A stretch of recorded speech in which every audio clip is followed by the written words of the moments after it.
ఇంకొక అంశం ఇదే బుక్లో ఇంకొక అంశం ఒక మాట పదే పదే చెప్పింది ఏంటంటే కేసీఆర్ గారు బాగా అప్పులు చేసిండ్రు, రాష్ట్రాన్ని అప్పుల పాలు చేసిండ్రని చెప్పారు. అబద్ధం అని చెప్పి మేము పదే పదే నిరూపిస్తున్నాం. మళ్ళీ ఇది ఈ రోజు ఇచ్చినటువంటి ఈ పుస్తకం ఇందులో వాళ్ళే నిరూపించుకుంటూ తెలంగాణ రాష్ట్రం ఏర్పడ్డప్పటి నుంచి ఈ రోజు వరకు జరిగినటువంటి అప్పు 4,37,000 కోట్లని మరి ప్రభుత్వమే ఇచ్చింది.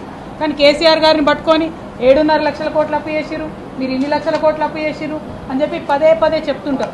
ఇక ఈ 4 లక్షల గమ్మత్ ఏంటంటే ఈ 4,37,000 కోట్ల డబ్బులో ఈ ముఖ్యమంత్రి గారు చేసినటువంటి 1,58,000 కోట్లు ఆయన ఫ్లోర్ ఆఫ్ ది హౌస్లో ఒప్పుకున్నటువంటి అమౌంట్ కూడా ఇందులో యాడ్ అయి ఉన్నది.